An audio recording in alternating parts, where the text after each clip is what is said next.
Muito obrigado, Sr. Presidente. Muito obrigado, Sr. Deputado Afonso Oliveira. Uma consideração preliminar. Tem razão que nós estamos... aquilo que da minha parte, e julgo que da parte do Governo no seu conjunto, aquilo que temos tido é uma posição de grande humildade perante a situação. Nós estamos praticamente todas as semanas a ter que lidar com situações novas, algumas podemos antecipar, outras nem por isso, e portanto temos tido uma grande disponibilidade para ir ajustando todas as medidas, quer no plano sanitário, quer no plano económico, quer no plano social, àquilo que é uma melhor compreensão da realidade e uma melhor compreensão dos efeitos das medidas que vimos adotando. E portanto sempre acolhemos com grande disponibilidade todas as sugestões, surjam do plano dos partidos, surjam no plano dos parceiros sociais, dos representantes das empresas ou dos trabalhadores. E essa tem sido uma característica grande. Temos estado permanentemente, aliás, em contacto com os representantes de vários setores empresariais, no sentido não apenas de perceber melhor o impacto das nossas medidas, mas também aquilo que são os problemas que estão a ser vividos em cada momento. E eu não quero dizer que temos um conhecimento bastante rigoroso do que se vai passando, mas pelo menos uma grande disponibilidade para um contacto permanente com as empresas e com a capacidade de tentarmos mitigar os efeitos desta situação naquilo que é a vida das empresas e dos trabalhadores tem sido constante e garanto-lhe que se não fazemos diferente ou não fazemos mais, é mesmo às vezes por dificuldade de atuação. O que dizer aos trabalhadores em layoff? Bom, aquilo que eu neste momento posso dizer é o seguinte: se não tivéssemos tido esta medida, que é uma via verde para uma figura já existente no nosso sistema jurídico já há muitos anos, e se não tivéssemos feito isso, eu tenho receio que nós tivéssemos agora um nível de desemprego muito mais significativo. Eu suponho que se nós conseguirmos gradual e progressivamente durante o mês de maio e depois durante o mês de junho retomar a normalidade da nossa vida social, mesmo que a menor nível, nós conseguiremos ter preservado muito mais empregos do que de outra forma teria sido possível. E, portanto, aquilo que eu espero é que, se conseguirmos fazer aquilo que o FMI vai anunciando, ou seja, uma contração muito grande da atividade económica neste trimestre, uma gradual retoma da atividade económica no segundo semestre do ano e um crescimento significativo no próximo ano.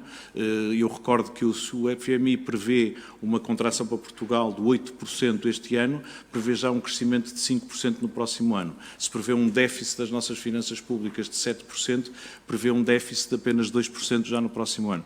Portanto, eu julgo que esta medida terá sido a melhor forma de que, com algum sacrifício do seu rendimento, mas apenas temporário, conseguimos fazer. Eu tenho a convicção que a nossa retoma, por ser gradual, vai nos obrigar a manter algumas medidas, talvez já não com este desenho, mas permitir, por exemplo, às empresas irem mantendo alguns trabalhadores em layoff e retomando a atividade económica, podendo eventualmente fazer uma redução temporária da atividade e retomar. Isto, por exemplo, no setor industrial, são conversas que começamos a ter.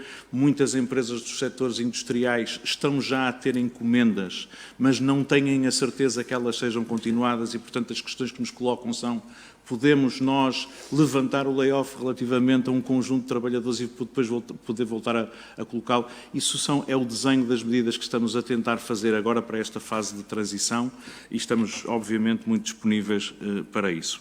Relativamente aos gerentes das empresas, eu tenho a noção das dificuldades que se colocam, mas também lhe quero dar nota da nossa própria dificuldade em desenhar uma medida que se pudesse mostrar adequada a todas as circunstâncias.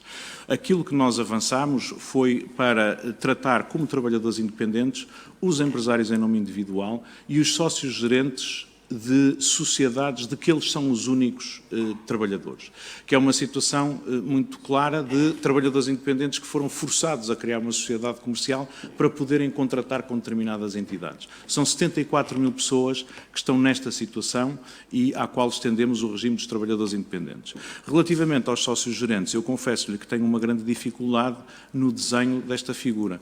Nós temos cerca de 1 milhão de microempresas em Portugal. Temos situações de gerentes que são sócios e gerentes que não são sócios. Temos situações de gerentes que têm apenas como rendimento, como rendimento a atividade que exercem no seio das sociedades e temos situações de gerentes que têm outros rendimentos e outros patrimónios. Nós, sócios gerentes, neste momento, estamos a encará-los como os donos das empresas. Os sócios gerentes, por definição, são os empresários.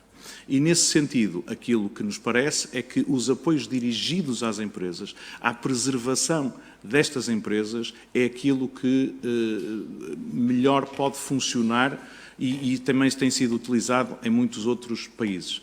Repare que uma empresa que tem trabalhadores e que os coloca em layoff recebe 635 € a fundo perdido por posto de trabalho. Isto significa que, como dizia há pouco na minha intervenção inicial, numa empresa que em média tem 8 trabalhadores, em média o apoio a fundo perdido que é dirigido às microempresas anda nos 5.085 €. Portanto, isto é um apoio dirigido à empresa que permite ao sócio-gerente fazer. Eu tenho muita dificuldade em desenhar medidas em função destas características e deste universo. Quer dizer, e confesso-lhe que, tal como conhecemos aqueles casos de o pequeno negócio em que aquilo é um negócio quase familiar com 2 ou 3 gerentes, também conhecemos casos de microempresas que, tendo sócios gerentes, eles têm um património elevado e outras fontes de rendimento. Portanto, o desenho destas medidas é muito difícil, tendo em conta a diversidade desta realidade. Sobre o financiamento bancário, queria dizer o seguinte: eu tenho ouvido muitas histórias relativamente a dificuldades na relação entre empresas e bancos e atrasos a chegar o dinheiro à caixa das empresas. Queria recordar que nós lançámos uma linha, aquela de 400 milhões de euros, que foi já totalmente esgotada e que o dinheiro já está nas empresas, que foi feita no quadro do sistema tradicional de garantia mútua. É nesse quadro que os bancos podem pedir garantias adicionais às empresas, que pedem taxas de juro e spreads que são muito que estão na sua disponibilidade e, por isso, muitas das histórias que estamos a ouvir foram criadas naquelas primeiras semanas em que o que estava ativo era esta linha de 400 milhões de euros. No dia 4 de abril, tivemos finalmente a autorização da Comissão Europeia para darmos garantias de Estado a novas linhas. Estas novas linhas têm condições muito diferentes das anteriores, mas estão no sistema bancário há muito menos tempo. E, portanto, ainda não temos a evidência de como é que as coisas estão a passar a este momento. Como eu lhe disse, relativamente a estas novas linhas, nós temos já cerca de 21 mil pedidos de financiamento que já chegaram às sociedades de garantia mútua.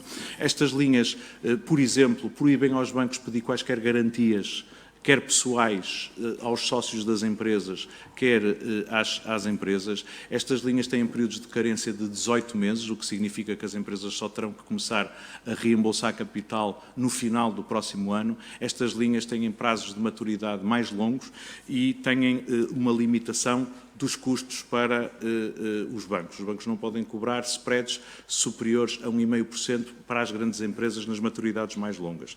A comissão de garantia que estamos a praticar é aquela que a Comissão Europeia impôs ao Estado português, e aliás a todos os Estados-membros, como mínimo a cobrar por estas linhas. Não podemos cobrar menos, apesar de ter sido essa, aliás, a proposta do Estado português. E temos que fazer isto de uma forma que seja compatível com esta autorização. Queria também dizer que muitas das histórias que ouvimos têm a ver com dificuldades prévias das próprias empresas. Uma das condições destas linhas e de todos os apoios públicos é que as empresas não tenham situações de incumprimento perante o fisco e a segurança social e, no caso das linhas de crédito, ou seja, o acesso ao novo crédito, as empresas não podem ter tido dificuldades ou incumprimentos perante o sistema bancário.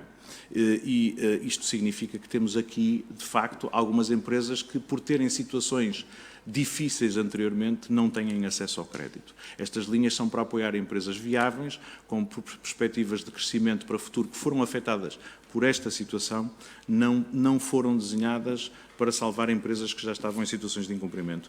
Quanto aos pagamentos a fornecedores, a única coisa que eu lhe posso dizer, porque esse tenho conhecimento, é aquilo que é os pagamentos dos serviços e, sobretudo, dos sistemas de incentivo que já temos. Neste momento temos uma diminuição do nível de pagamentos em atraso. Nós temos pagamentos em atraso das entidades públicas gerais de 613 milhões de euros, que é menos do que no ano anterior, em cerca de 125 milhões de euros. Portanto, nós estamos a recuperar os atrasos de pagamentos da administração pública ao nível